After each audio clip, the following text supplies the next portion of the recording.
Olá para todos os produtores e produtoras rurais que estão nos ouvindo, você, colaborador do Mundo Agro, que está conectado comigo ao podcast Agrotalk. Hoje vamos falar sobre tecnologia, sobre o agro do futuro e nós temos um convidado muito especial. Eu vou contextualizar um pouco aqui para vocês, porque o Cerrado brasileiro é a principal região produtora de grãos do Brasil, suficiente para atender a demanda interna e para exportação. Milhões de pessoas em várias partes do mundo se alimentam com produtos da agropecuária do Brasil. O Brasil exporta 16% dos alimentos básicos mundiais. O custo da alimentação nas despesas das famílias reduziu quase a metade. A expectativa do mundo é que o Brasil seja o país que mais vai contribuir para atender a demanda crescente de alimentos do mundo. E isto graças à ciência, à tecnologia agrícola que foi implantada no Brasil a partir de 1970. Nosso convidado mais que especial hoje é o senhor Alisson Paulinelli, candidato ao Nobel da Paz, teve papel relevante nesta ação e representa muito bem o agro brasileiro. Seja bem-vindo, senhor Alisson, é um enorme prazer receber o senhor aqui no podcast Agrotalk e motivo de orgulho para todos nós brasileiros. Olha, a honra é minha, fico muito feliz desta oportunidade que vocês me dão. Quero dizer que, sendo candidato como sou, e o apoio que estou recebendo, isso me cria uma série de obrigações. E eu creio que a principal delas é assumir essa responsabilidade e continuar a lutar pela agricultura brasileira, porque com o prêmio Nobel ou não, ela está sendo reconhecida no mundo e vai precisar de cada dia se afirmar mais perante o mundo como o grande país abastecedor do mundo. Isso, para mim, é uma honra muito grande. Seu Alisson, a sua indicação ao Nobel da Paz por seu trabalho à frente do agro brasileiro é o que vamos contar aqui hoje nessa entrevista. Mas antes, me conta um pouquinho como está esse coração com toda essa repercussão. Olha, em primeiro lugar, muito agradecido aos meus amigos, companheiros. Trabalhamos juntos, sofremos juntos, tivemos vitórias juntos e foram eles, com uma generosidade tão grande, eu digo que eles têm o coração muito maior do que os olhos, do que a mente. Acabaram me indicando. E uma indicação que, para mim, foi muito surpreendente pela aceitação que está tendo. Nós estamos tendo manifestações do país inteiro, de produtores, de consumidores, de transportadores, de industriais, todos eles apoiando muito, como também estamos tendo apoio lá fora. 28 países já manifestaram. Eu estou muito orgulhoso de ter tido esse apoio e, principalmente, a área científica mundial está me dando uma demonstração de carinho e apreço.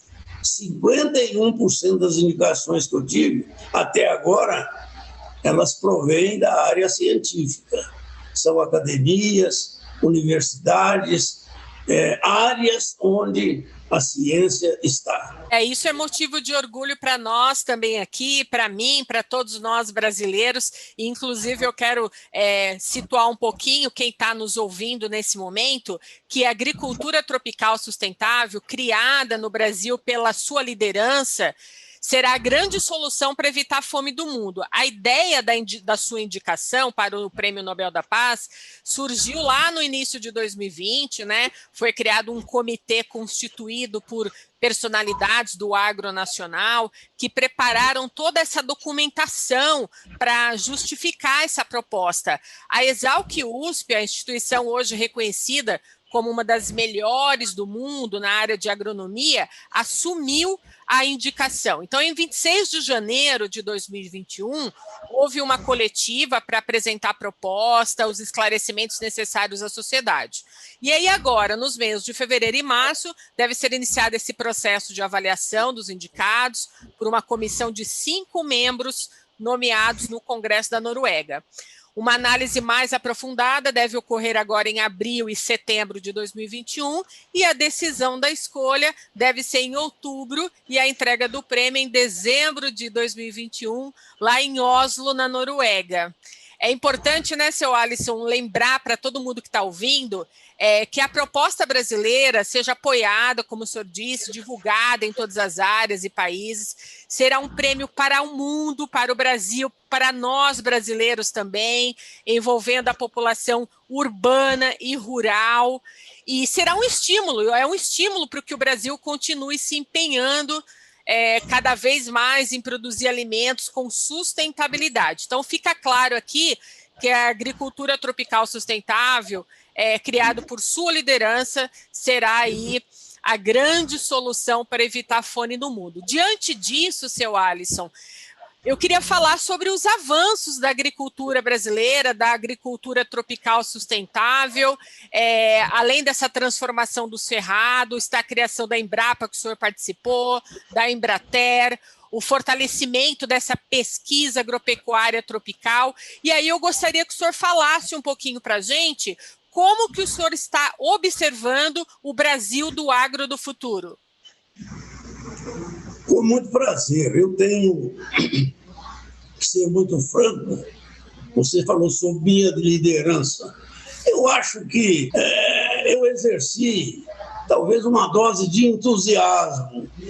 Os grandes líderes é que entenderam a minha mensagem e passaram a ajudar, a dominar, a fazer esse crescimento. Essas lideranças realmente são, para mim, indiscutivelmente, o grande tesouro que o Brasil tem. Eu acredito muito na juventude brasileira. Acreditei antes e continuo acreditando agora. A melhor coisa que eu tenho, Ângela, é ter certeza que eu vou passar o meu bastão no último furo da minha vida. Um bastão para gente competente, mais competente do que eu. Isso, para mim, é uma satisfação e uma honra muito grande. Sobre a agricultura tropical, eu gostaria de dizer a você o seguinte. Ela surgiu... Você sabe por que o sapo não anda? Pula, né? Pula. Por que ele pula? É porque não sabe andar. Então, você sabe que o Brasil tinha esse problema. Toda a região tropical do grupo tinha esse problema. Se você notar que até a década 70, com assim, uma proeminência muito grande na década 60, o mundo passou por transformações profundas exatamente pelo problema de que a região tropical toda ela era dependente, inclusive o Brasil. Aí se reuniam as grandes populações que estavam subnutridas, algumas famintas. Esse era um quadro quase dantesco. A agricultura que se desenvolveu no mundo em 4 milênios foi na região temperada. Aí é que o agricultor evoluiu, veio em segundo lugar a ciência, deu a ele condições de maior evolução, maior capacidade competitiva. E ele dominou tanto que para esses países era mais fácil importar do que produzir. O Brasil mesmo fez isso. Só que quando chegou, em 1968, a tese desenvolvida na Inglaterra por um estatista e seus seguidores foi confirmada. Sim. Os Estados Unidos, que dominou o mercado mundial por tantos anos, tem que se lembrar que o último lance de crescimento de área que teve área temperada, foi a planície central americana, onde estão o Canadá e os Estados Unidos. Esta era a posição que deu ao mundo um waiver, um perdão para frente. Sim. Porque os Estados Unidos realmente conquistou o mercado internacional com a bela área que tinha, terras muito ricas, excelentes, terras mais novas, e ali ele pôde sacar a vegetação nativa e plantar e evoluir muito. Isso deu a garantia de que o mundo teria alimentos enquanto os Estados Unidos pudesse crescer. Quando chegou em 1968, os Estados Unidos teve um problema climático, como teve a Europa, como teve a Ásia, todo o hemisfério temperado norte sofreu um fenômeno meteorológico de uma seca muito forte. E os Estados Unidos perdem mais de 20% de sua safra, a Europa perde mais de 30%, e a Ásia, grande consumidora, perdeu quase 50%. Nesse ano, foi muito triste para o americano, porque o próprio presidente veio quase muito triste à televisão, dizer que, infelizmente, ele ia fazer pela primeira vez um embargo não político. Ele tinha feito vários embargos na Guerra Fria com a Rússia. A Rússia não é autossuficiente. E ele usou o alimento como instrumento de pressão econômica. Mas ele veio e foi muito claro: estou fazendo a suspensão, o embargo de exportação dos alimentos dos Estados Unidos por uma razão muito simples. Triste, mas simples. Os Estados Unidos da América do Norte só têm hoje alimentos em seus silos e armazéns para alimentar o povo americano por 6 meses. Tempo suficiente para plantar a nova safra. Ora, isso foi talvez a maior bomba que se soltou na Guerra Fria. O alimento dobra de preço em menos de uma semana. A escassez passou a ser o grande fantasma. E a fome também. Sim. A gente tem que reconhecer que o mundo foi advertido. Qual era a posição brasileira nessa década, nessa fase? 60, 70. Nós importávamos 1/3 do que consumíamos. Quase 100% do trigo, 50% do leite. Importávamos carne, mais de 30%. Enfim, o Brasil era um importador. O alimento caro como estava, a nossa balança comercial começou a trepidar. O café, que era o grande gerador de divisas para nós, começou também a ter problemas. O café foi o inverso. Os preços caíram. Sim. E, de outro lado, surgia o problema do petróleo em 1973. Você se lembra que em 73 cria-se a OPEP. O petróleo, que era $2,5 a 3 o barril, passa numa semana 11, 13, 15 e assim sucessivamente. E o Brasil, naquela época, importava 80% do petróleo que queimava. Aí pronto. Sim. O desequilíbrio na balança comercial era total. A gente sabia tranquilamente que dentro daqueles dados que nós tínhamos no meio da década, 74, 75, com menos de 5 anos, ou no máximo de 6, 7 anos, o Brasil estaria quebrado. A nossa conta era tão negativa que ninguém ia ter mais confiança de vender para o Brasil, como já não tinha para muitos países que passavam fome. Foi nessa época exatamente que a gente estava fazendo em Minas um programa muito audacioso, especialmente no campo do cerrado, da pecuária, de leite e tantos outros programas que fizemos aqui, de florestas, que o presidente Geisel foi eleito e acabou me convidando para ser ministro. Eu não conhecia, não tinha nenhum relacionamento com ele, O doutor Rondon Pacheco, que era o governador de Minas, tinha me dado todo o apoio, e ao levar a ele as reivindicações mineiras, naturalmente que levou também as reivindicações da agricultura. E o presidente Geisel resolveu me chamar e conversar. Dessa conversa eu acabei saindo ministro e assumi a responsabilidade de repetir em Minas o que eu estava fazendo lá. Ele me deu todo o apoio. Nós discutimos previamente, lá na Praça 15, famoso bolo de noiva. Você nem tinha nascido ainda, provavelmente. Não tinha não, porque eu nasci em 74, viu? Foi em janeiro de 74, eu fui para lá. Já indicado ministro. E ali nós sentávamos todo dia e discutimos os problemas nacionais, e eu acabei convencendo, e não foi difícil, porque Reis Veloso do Planejamento, o Simons na Fazenda, o Maurício Rangel, meu colega agrônomo na pasta do interior, tudo isso convergiu para o que eu queria. Olha, ou nós criamos uma agricultura tropical, eu já tinha testado em Minas e achava que ia dar certo. Ou criamos uma agricultura tropical desenvolvida, científica, tecnológica, e aprendemos a produzir, porque o Brasil não sabia até lá. Nós fazíamos aquela agricultura mais incipiente que o mundo tinha, na base da enxada, do cavalo, do carro de boi, etc, do carro de boi. Então, tínhamos de fazer uma mudança.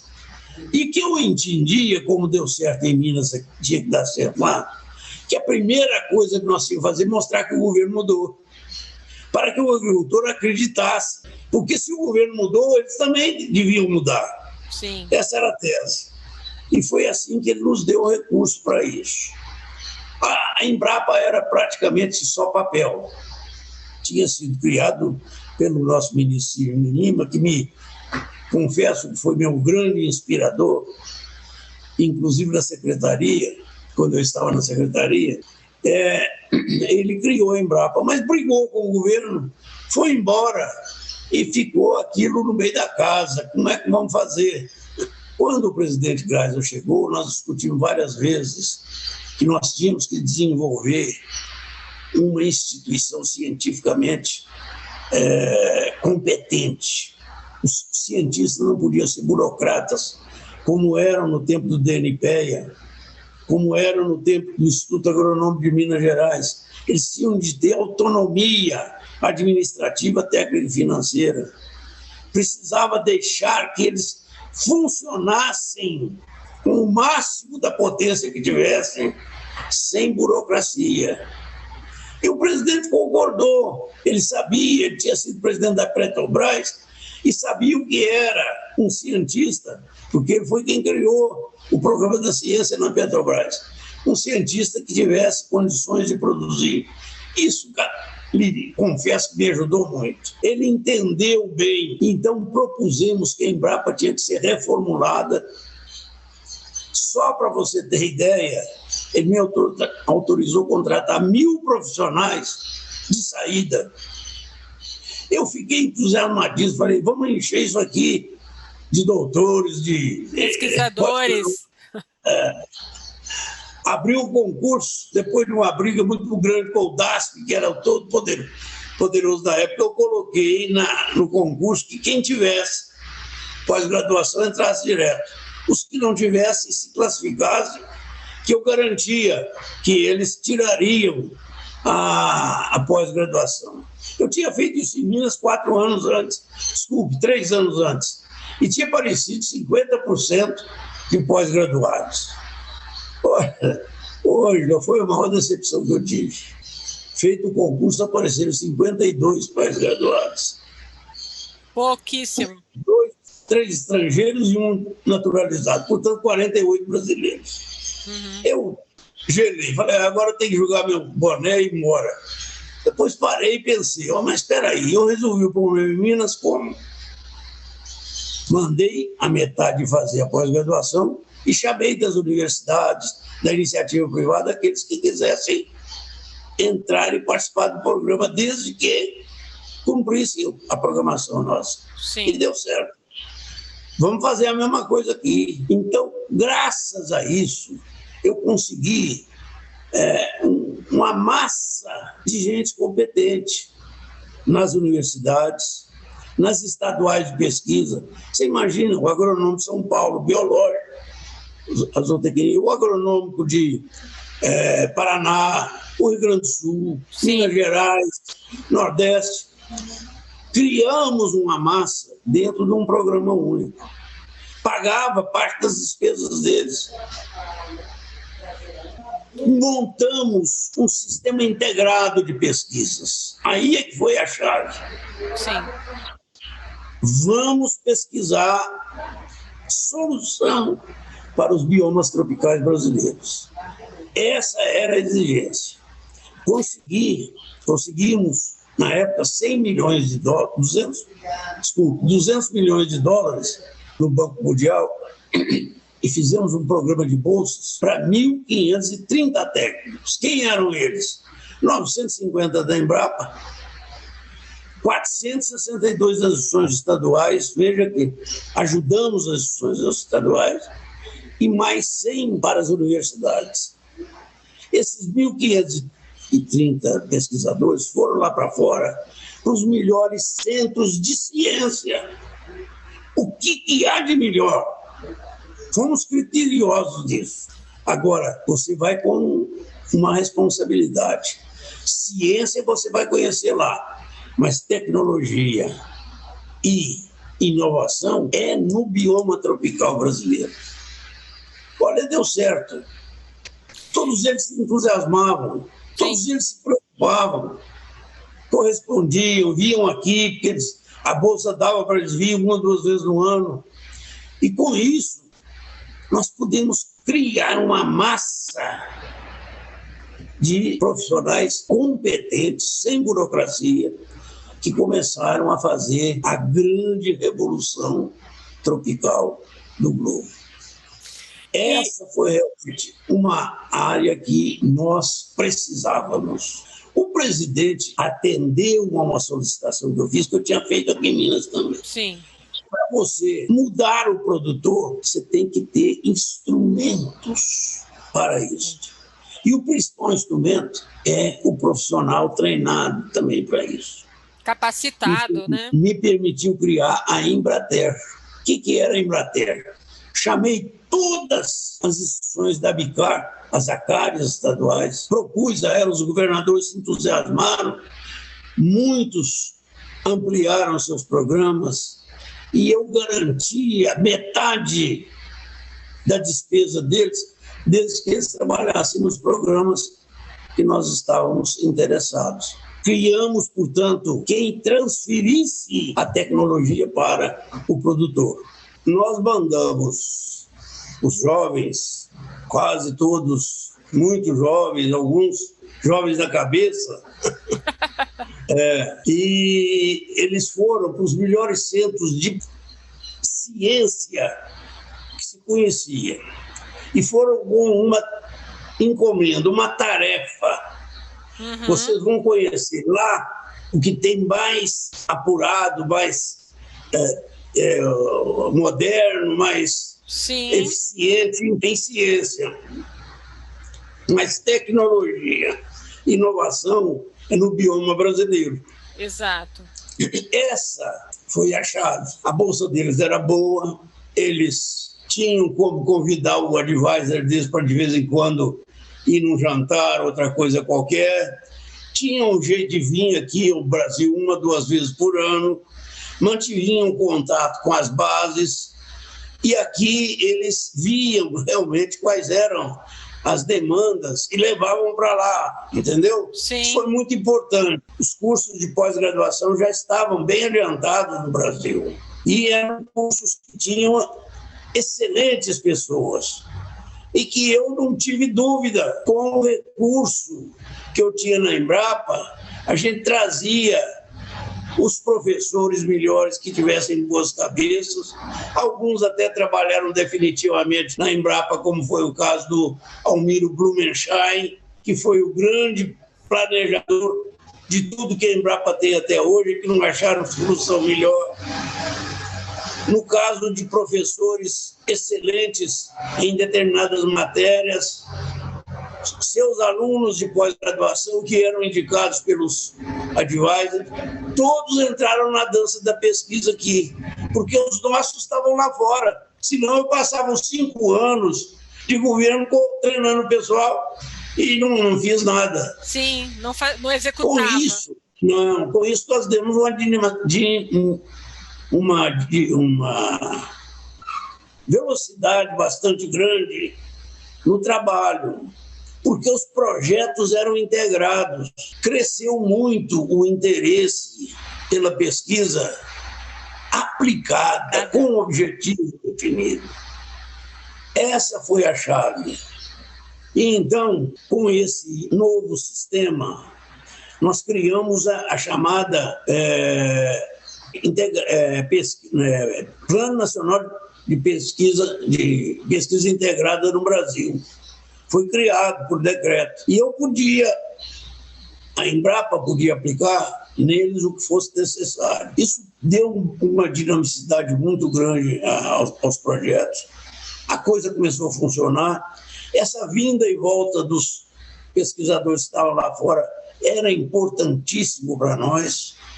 Eles sempre de lá mandavam sugestões, etc, etc. E a coisa funcionou como um relógio. Nem eu fiquei, porque você imaginou se eu tenho autorização de contratar mais de 1.000 pessoas, de 1.000 pessoas e não dou resultado? Porque eles estão lá fora estudando? Não tinha nada de lá fora estudando, eles estavam integrados aqui. Então, eu acredito que essa foi a chave para que a coisa funcionasse bem.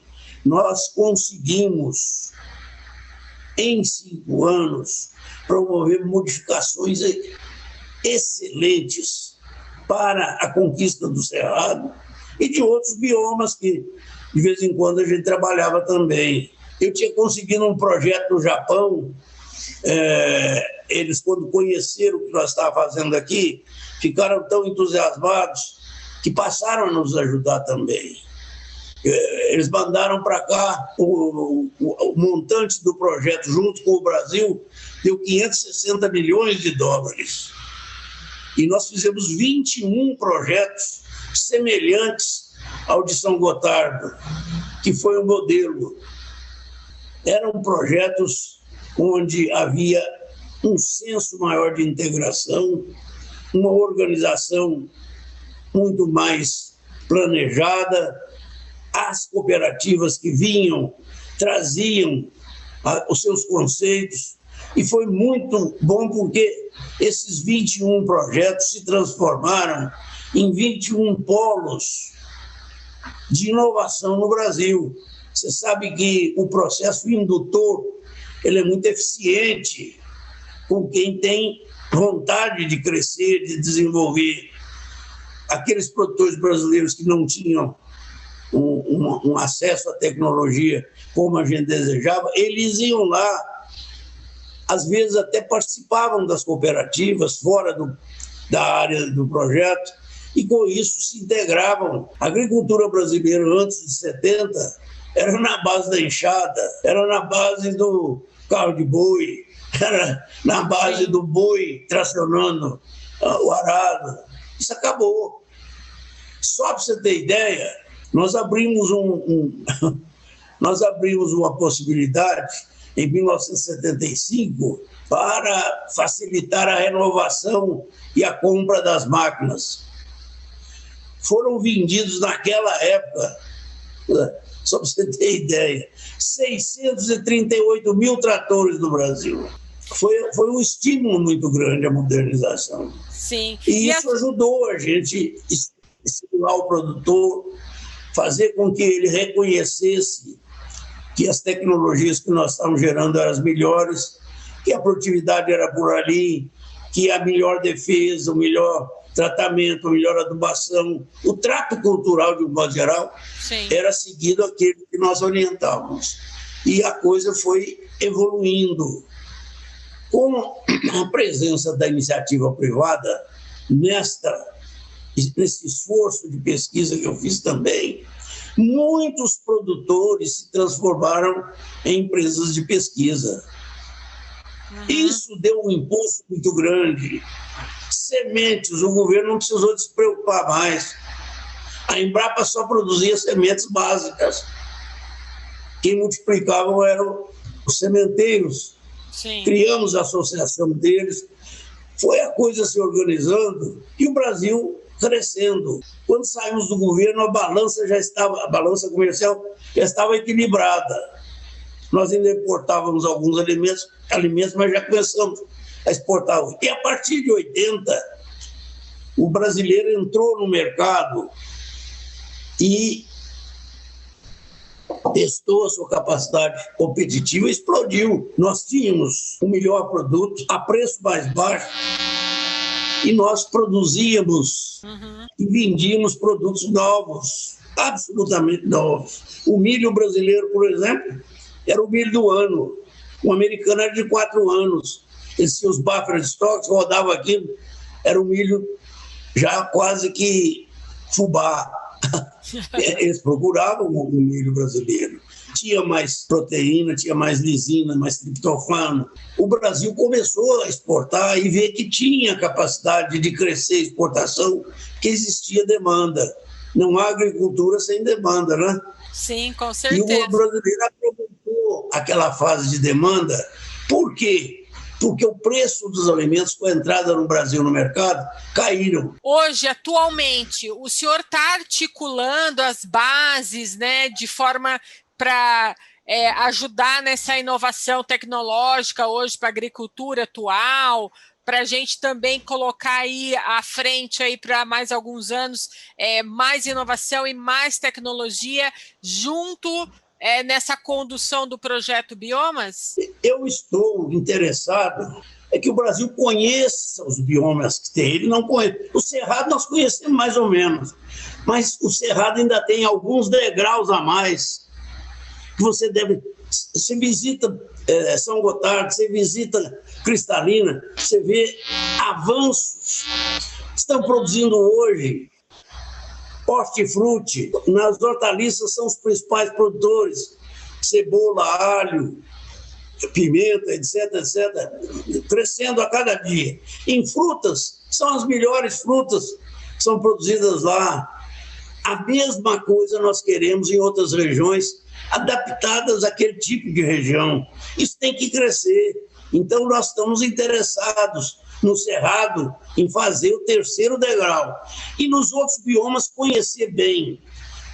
A definição básica que nós temos é de não repetir o que o mundo temperado fez. Ele chegou lá, tinha terras fertilíssimas, as terras dele são mais novas, são positivas, tem muito mais fertilizantes básicos, tem melhores condições de cultivo. Eles chegaram lá, arrancaram toda a vegetação nativa e vem cultivando. Quem fala isso não sou eu, foi Norman Borlaug. Ele sabia que isso ia acontecer, que chegava um limite que as coisas iam dar para trás. Aqui nós fizemos o inverso. É muito importante isso. Nós pegamos as áreas que já eram degradadas no mundo, terras velhas, ácidas, absolutamente improdutivas, e revertemos, conseguimos fazer elas tornarem o Cerrado brasileiro altamente produtivos e competitivos. Essa que foi a revolução que nós fizemos. Agora, queremos que os outros biomas sejam também respeitados. O projeto Bioma, ele quer 2 coisas definidas. Primeiro, onde e onde não pode ser mexido, tá certo? Sim. Onde não puder, só vão mexer o dia que a ciência descobrir forma de utilização sem degradação. Onde pode, quais são as tecnologias que nós vamos usar? Esse é o trabalho do Bioma. E nós queremos, com isso, mostrar ao mundo que o Brasil é o único país da Terra que é possível fazer isso, porque nós somos o maior campo ecológico do mundo. Temos ainda 66% das nossas terras com cobertura vegetal nativa. Nativa. Isso é importantíssimo. E riquíssimo, com essa definição, se nós conseguirmos dar essa definição, nós vamos mostrar que o Brasil está trabalhando da forma mais séria que já se trabalhou. Chegou primeiro com a ciência, para depois usar o recurso natural. Essa é a tese do bioma. Não estamos fazendo milagre, estamos usando os próprios organismos, Embrapa, as universidades, as estaduais e a iniciativa privada, que está nos ajudando e nos estimulando muito. Eu tenho esperança que esse projeto Bioma vá, de fato, auxiliar e muito as definições daqui por diante. E vai, inclusive, tirar esse ranço que fizeram com o Brasil, de que o Brasil só é grande produtor porque estava destruindo seus recursos naturais. Isto foi uma pecha, foi uma fake muito irresponsável que fizeram com relação ao Brasil. Nós ainda temos, veja o que eu digo, 36,6%, 7% do nosso território em evolução. E ainda temos 66,3% de nossos biomas ainda preservados e com vegetação nativa. Com isso, a minha intenção é mostrar que os tupiniquins aqui são mais espertos do que eles lá. Verdade. E olha, o senhor me lembrou de uma coisa agora, porque assim, eu estou nessa torcida muito grande, porque o senhor é candidato agora ao Nobel da Paz, e eu já estou mentalizando o seu discurso lá na hora de receber o prêmio, porque o senhor vai ajudar a gente a combater esse fake news, né? Essa pecha que criaram em torno do Brasil. No seu discurso, o senhor vai poder mostrar isso, né? Combater a desinformação. Oi, eu estou recebendo tanto apoio aqui no Brasil e fora do Brasil, que eu estou me sentindo responsável agora para, independente do prêmio, fazer alguma coisa. Sim. Esse apoio maciço, esse carinho que eu tenho recebido, esse entusiasmo, é lógico que eu não posso entender isso apenas como uma amizade, é mais, Sim. É uma esperança. Sim. Que os meus companheiros de trabalho têm, que nós vamos poder fazer alguma coisa. Então, eu sou sincero, o prêmio será muito bom, porque o Brasil é que vai ganhar, não sou eu. Agora, esta indicação, como ela está, com o apoio que eu estou recebendo aqui e fora do Brasil, isso me dá a responsabilidade de assumir algumas posições para que mudem um pouco as coisas. Tá certo? Sim. É preciso de mudar. É preciso mudar, a gente precisa melhorar também essa comunicação entre os grandes centros urbanos e o e o campo, essa comunicação precisa ser melhorada. E eu tenho aqui dentro do podcast Agrotalk muitas produtoras rurais que estão nos ouvindo, né? Produtoras que vão a campo, que trabalham de dia, de noite, faça chuva ou faça sol, elas estão lá trabalhando, né? Algumas delas dentro do campo, outras dentro das salas administrativas das fazendas, outras ensinando outras pessoas, né? Sobre o agronegócio.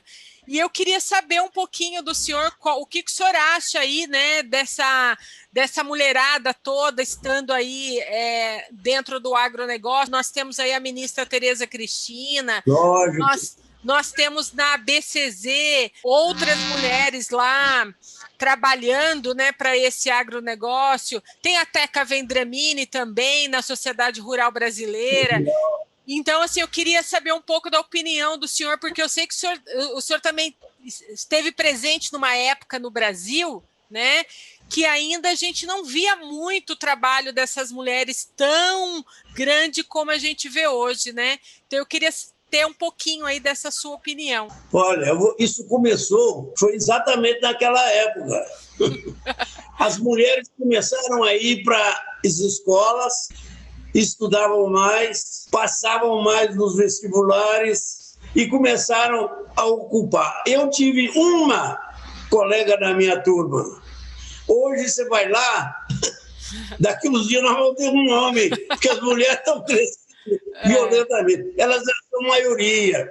E outra coisa, estudam mais, são mais dedicadas, têm uma constituição físico-biológica que faz da mulher uma potência em termos de paciência, de inovação, de capacidade de trabalho. As mulheres são fabulosas. Eu vejo em casa, se eu não tivesse a minha mulher fazendo o que está fazendo, eu já estava na cama engessado lá. Isso é muito bom e eu estou encantado com esse avanço. As mulheres são mais estudiosas, pesquisadoras. Olha a doutora Joana Doberai no que nos deu no Brasil. Sim. Eu tenho feito uma campanha que cada instituto de pesquisa tem que ter um busto da doutora Joana Doberai.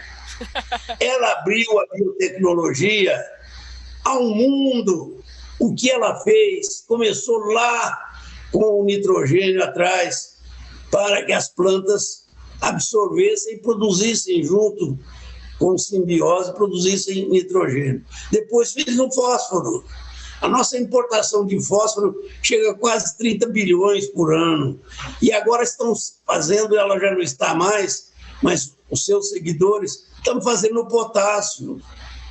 O Brasil vai ser independente nessa nova fase. E eu estou sonhando com o terceiro degrau. Eu chamei de terceiro salto, onde na biotecnologia nós vamos dominar ainda mais. E eu vou te explicar o porquê. Lá em cima, onde os 10 mil anos de avanço que eles tiveram, eles têm um problema sério, que era a vantagem comparativa, que é a neve, o frio. Qual é a vantagem? A neve e o frio mata a doença, mata a praga, não é isso? Sim. Faz o solo descansar, paralisam-se os fenômenos biológicos, o solo descansa, preserva as riquezas para quando vier a nova primavera, o calor, a água degela, aquilo vai completar com a luz do sol e o calor todo o que é necessário para uma explosão biológica com vantagens. Nós não tivemos isso, mas as nossas vantagens estão exatamente no contrário. Nós temos permanente biologia, então você pode adaptar melhor este equilíbrio biológico. Sim, as condições do clima. A doença e procurar na própria biologia como combater essa doença. A praga, com a própria biotecnologia, como combater biologicamente. Nós já estamos fazendo isso, estamos muito mais avançados do que ele. Hoje nós temos... Eu fico encantado, Ângela. Eu vou nas grandes fazendas aí, os produtores sabem que eu gosto muito. Quando eu chego, a primeira coisa que eles querem me mostrar é o seu laboratório biológico. Aquilo me dá uma sensação mas de alegria, nós somos realmente mais fortes. Sim. Ele já está produzindo bactérias, fungos, muitos micro-organismos, muitos compostos orgânicos. Já tem gente fazendo aí o orgânico. Eu fico encantado com isso. Eu acho que é uma evolução. E olha, estamos na frente. Os americanos estão vindo aqui com a boca aberta para aprender conosco, porque o grande laboratório natural é a área tropical do globo. É o nosso. Então vamos fazer isso. Não pode acontecer. Eu sinto a responsabilidade que eu tenho que chamar atenção para isso. Eu me despeço do senhor aqui no podcast Agrotalk, agradecendo muito o seu tempo e a sua participação aqui, passando essa informação para todos os nossos ouvintes, viu? Muito obrigada. Eu que agradeço muito, hein? Nós nos vemos numa outra oportunidade aqui, trazendo e compartilhando mais conhecimento. Com todo prazer. Você tem meu telefone, a hora que você precisar, conte comigo. Muito obrigada e boa sorte. Vamos estar na torcida, hein? Vamos, mas de qualquer forma nós já vamos brigar. Vocês me dão uma arma poderosa. Um abraço, seu Alisson. Muito obrigada. Obrigado, viu? Felicidades para você. Para também. Um abraço. Até a próxima. E parabéns aí, viu? Obrigada.